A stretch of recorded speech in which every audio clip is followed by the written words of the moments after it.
very basic in our thinking is that we, as it say, one must live. We need to survive, to go on. We need, therefore, money for food, for this, that, and the other. We must go on. And we know that we're not going to get away with it for very long. That after a certain number of years we're going to die. The thing is going to end. The thing that we call I is going to be as it is in sleep. Deep sleep with no dreams. But that between now and that happening, there may be the most ghastly pains. Not only perhaps the pains of physical disease, or being wounded or hurt, but the pains of worrying about our failure of responsibility to people who depend on us. And we suffer other people's suffering simply because we're sensitive and have imagination and participate in their sufferings, and our adrenaline and our chemicals respond simply by imagination to the sufferings of other people. And what about that?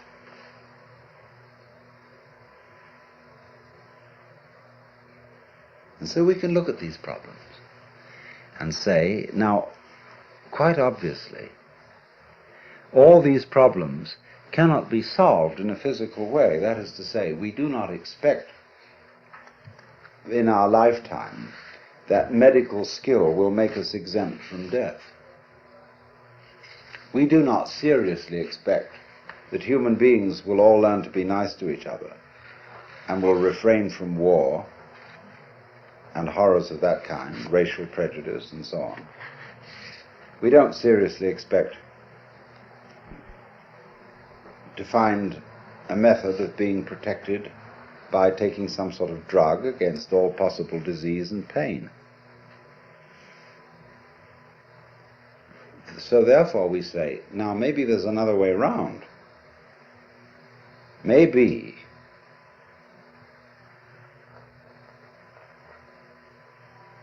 that instead of solving these problems at the technical level, we could solve them at the psychological and spiritual level by so disciplining ourselves, by so doing something with ourselves, that we wouldn't be afraid of it anymore.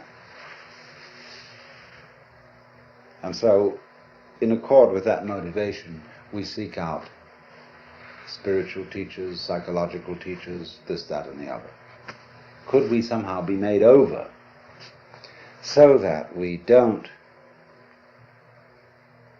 worry about the quaking mess by a spiritual discipline or whatever?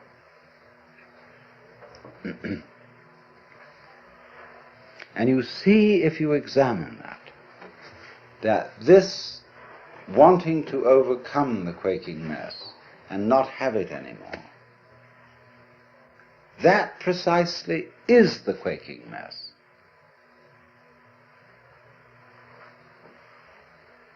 The thing that we object to about ourselves is precisely what we do about overcoming it.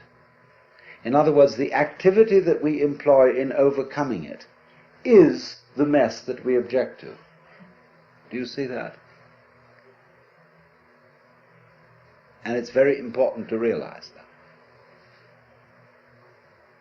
Then if you do realize it, you raise the question, then what can I do?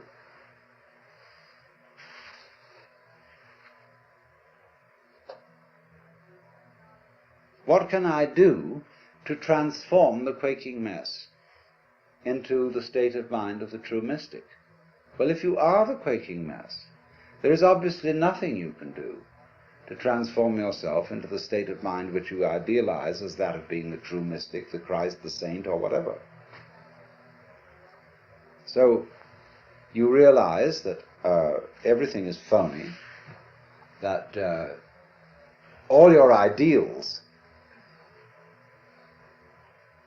are simply manifestations of the quaking mess, trying to get away from itself. And that you are put in the position of, it is absolutely necessary for me to be different from the way I am. But there's absolutely nothing I can do about it, because being the way I am, I cannot be different from that. Let's say this, but we can put it in different ways. I know that I ought not to be selfish. And I would very much like to be an unselfish person. But the reason why I want to be an unselfish person is that I am very selfish and would far more love myself and respect myself if I were unselfish. You see? I know that I ought to love God. And whatever. And why do you want to love God? Well, because God is the biggest boss, and it's best to be on the side of the big battalions. That's really why I want to do it. In other words, because I'm looking for the safety of my own spiritual skin. So I think I ought to love God. Oh, sophisticated saints have known this. St. Paul understood it, St. Augustine understood it, Martin Luther understood it. They didn't know what the hell to do about it. But there was nothing to do about it.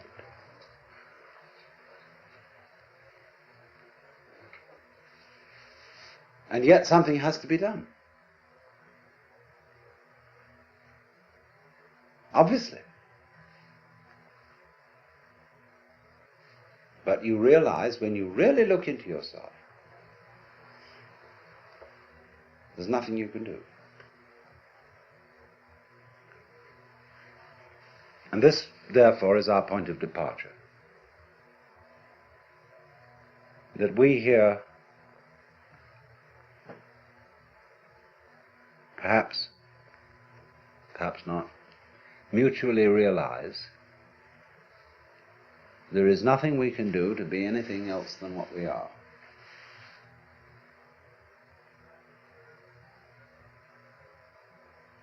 To feel any other way than what we feel at this moment. And to be then this quaking mess which has the capacity for the horrors about what life can do to us. However, this isn't as much of a blind alley, a cul-de-sac, as it sounds. Because if you discover a blind alley, it tells you something. Watch the flow of water when it crosses over an area of land, and you will see that it puts out fingers, and some of them stop because they come into blind alleys. And the water doesn't pursue that course. It simply rises, and then it finds a way it can go. But it never uses any effort. It only uses weight, gravity. It takes the line of least resistance and eventually finds a course. Now we will do the same thing. Only we're ashamed of it. But we're going to do it anyhow. We think that when we come to a dead end, a blind alley, oh, I failed. Supposing the water, at each place where a finger of water stretches out over dry ground and doesn't go any further because the land is too high, the water were to say to itself, I failed. We would say it was neurotic water. Just wait, and it will find a way. Now, when you find, you see, that there's this predicament that I've been describing to you, that there's no way of transforming yourself to become this fearless, joyous, divine being as distinct from the quaking mess, When he says no way, this is not a gloomy announcement.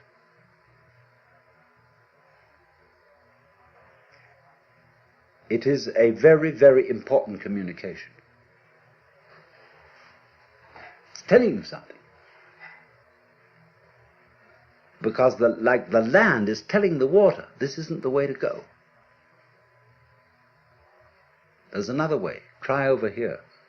So in the same way, life is telling you that's not the way to go. It's telling you, the message underlying this is you cannot transform yourself. Is giving you the message that the you that you imagine to be capable of transforming yourself doesn't exist.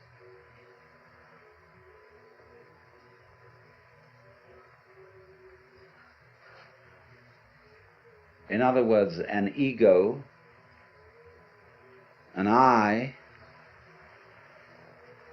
separate from my emotions, my thoughts, my feelings, my experiences, who is supposed to be in control of them, cannot control them because it isn't there.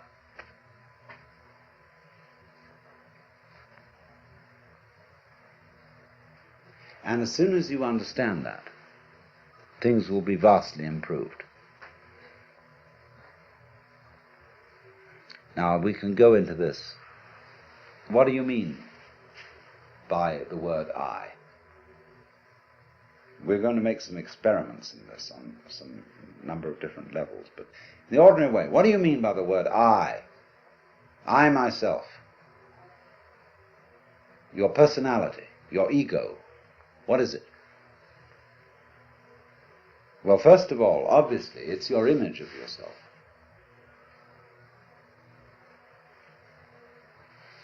It's composed of what people have told you about yourself, who you are, how they've reacted to you and given you an impression that that's the sort of person you are. It's all your education goes into this, the style of life you put on and so forth. But it's an image, it's an idea, it's your thought about yourself, and I suppose yourself is in fact not this, but is, to begin with, your total physical organism, your psychological organism, and beyond that, an organism doesn't exist as an isolated thing any more than a flower exists without a stalk, without roots, without earth. So in the same way, although we are not stalked on the ground, we are nevertheless inseparable from a huge social context of, well, to begin with, parents, siblings, people who work for us and everything. I mean, it's just impossible to cut ourselves off from a social environment, and also, furthermore, from a natural environment. We are that. There's no clear way of drawing the boundary between this organism and everything that surrounds it. And yet, the image of ourselves that we have does not include all those relationships. Our idea of personality of ourselves includes no information whatsoever about the hypothalamus, an organ of the brain, the pineal gland, really of the way we breathe, of how our blood circulates,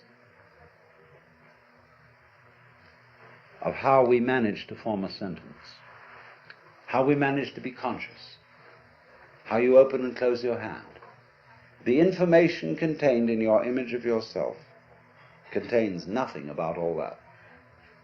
And therefore, obviously, it's an extremely inadequate image.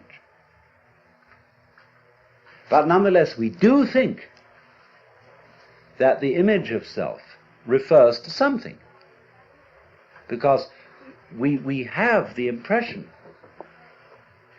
very strongly indeed, that I exist.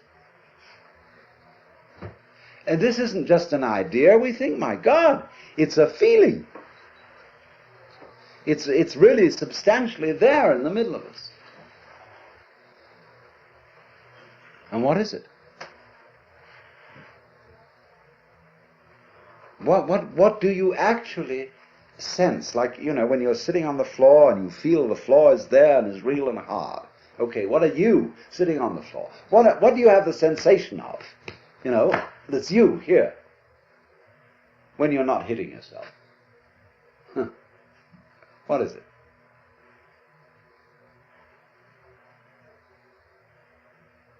Well, in what part of your body do you feel yourself? The real I existing? We can explore this very deeply, but I'm going to give you a preliminary and superficial answer. The sensation which corresponds to the image of ourselves is a chronic muscular tension.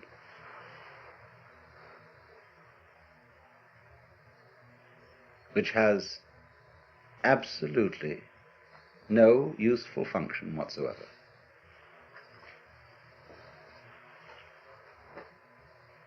It is when you try, say, to concentrate.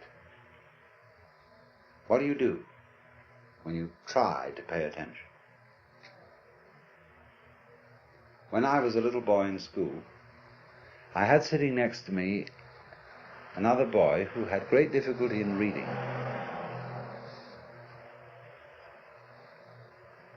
And as he worked over the textbook with its perfectly piffling information, he groaned and grunted to try to read, to get out the sounds, as if he were heaving enormous weights with his muscles.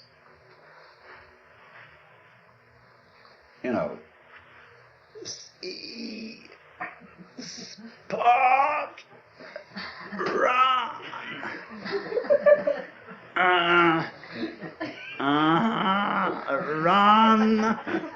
run,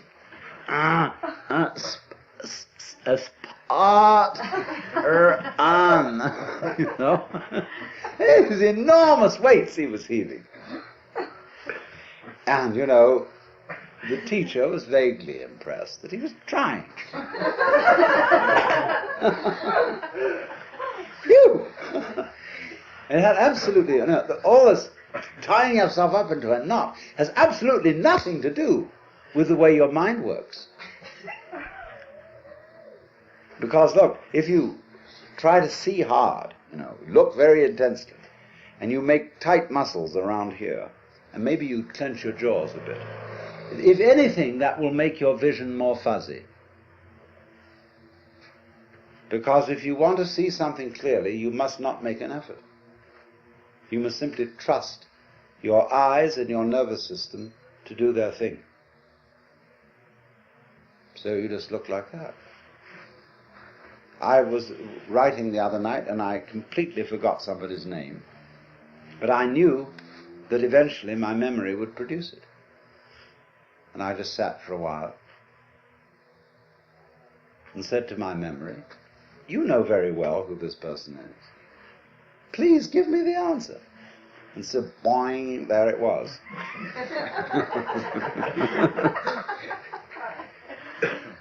Because that's the way nerves work. They don't work by forcing them. And yet we've all been brought up to try to force our nervous activity, our concentration, our memory, our comprehension, and indeed our very love. We've tried to force it with muscles. Men will understand me if I say you cannot force by muscular effort yourself to have an erection. Women will understand me if I say you cannot force yourself with muscles to have an orgasm. It has to happen. And you must trust it to happen. And there is absolutely nothing you can do about it by using your muscles. Nothing, nothing, nothing. So in precisely the same way. Well, let's complete the picture. So therefore, the notion that we have of ourselves, of ego, is a compound of an image of ourselves which does not fit the facts, and a sensation of muscular straining which is futile. So that what you conceive to be yourself is the marriage of an illusion and a futility.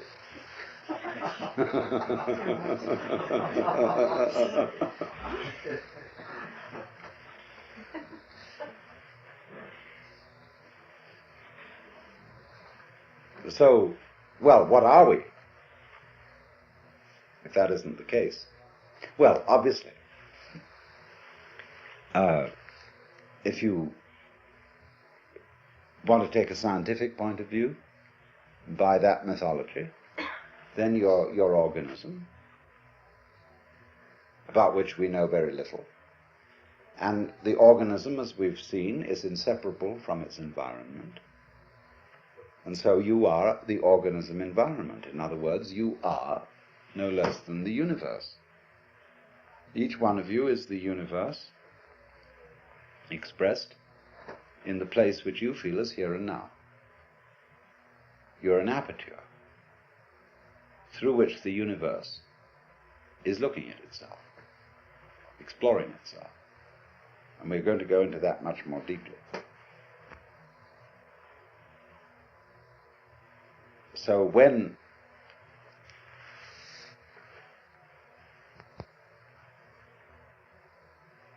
you feel that you are a lonely,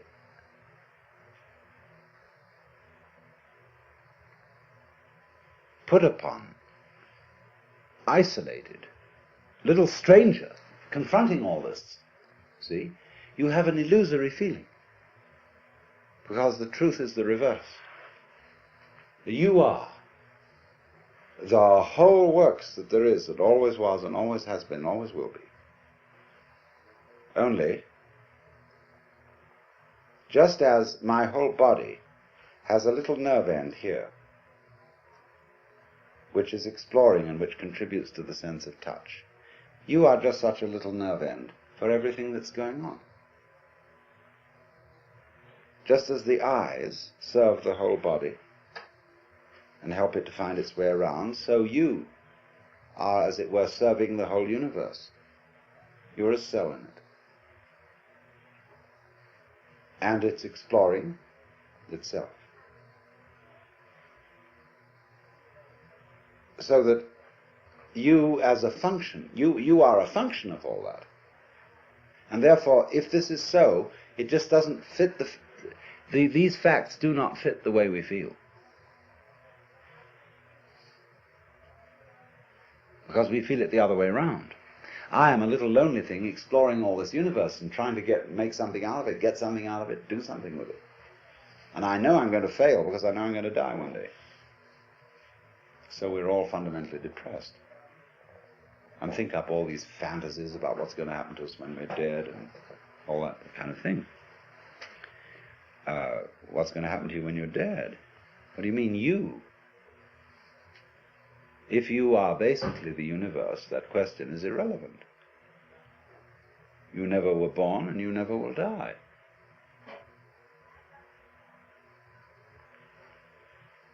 Because what there is you. And that should be absolutely obvious. But it is not obvious at all. That should be the simplest thing in the world. That you, the I, is what has always been going on and always will go on forever and ever. But we have been bamboozled by religionists, by politicians, by fathers and mothers, by all sorts of people to tell us, you're not it. And we believed it. So, do you see now why, if I put it to you in this very negative way, you can't do anything to change yourselves, to become better, to become happier, to become more serene, to become mystics or anything. If I say you can't do a damn thing, can you understand this negative statement in a positive way? What I'm really saying is that you don't need to.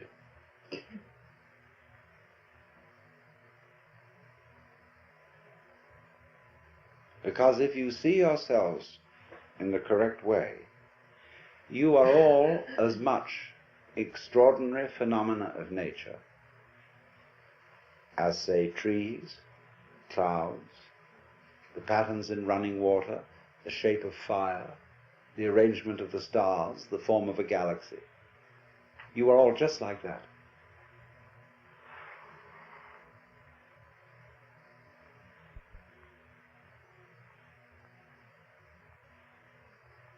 There's nothing wrong with you at all. Except that I have to add this little flip. You have in you, you do think there's something wrong with you. See? And there's no question, you do. We all object to ourselves in various ways. And I'm going to add, there's nothing wrong with that either. Because that's part of the flow. That's part of what is going on. That's part of what we do.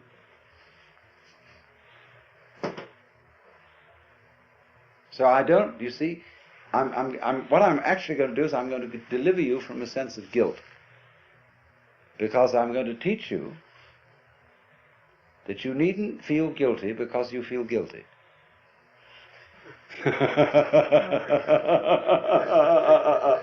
Of course you feel guilty. It's like someone put a match on you and you feel hot. So they taught you as a child to feel guilty, and you feel guilty. They say, well, if somebody comes along and says, well, you shouldn't. It's not the point. I'm going to say, not that you shouldn't, but that you do, and don't worry about it.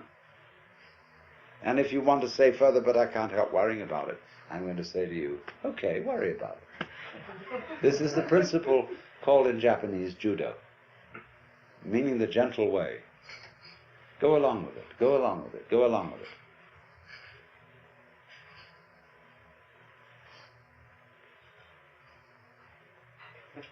So therefore, this is the beginning of meditation. You don't know what you're supposed to do. What can you do? Well, if you don't know what you're supposed to do, you watch. You simply watch what's going on. Like, say, somebody plays music. You listen, and you just follow those sounds. And eventually, you understand the point of the music. The point cannot be explained in words, because music is not words. But after a while, in listening to any music, you will understand the point of it. And that point will be the music itself.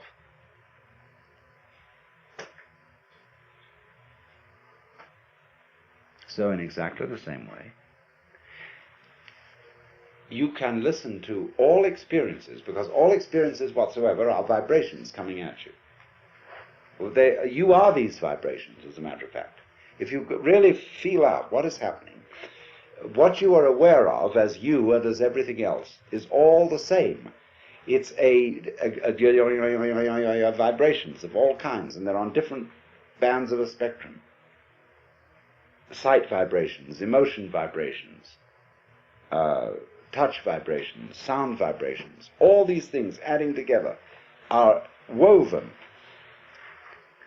All the different senses are woven, and you get a pattern in the weaving, and that pattern is the picture of what you now feel. And this thing is going, see? Now,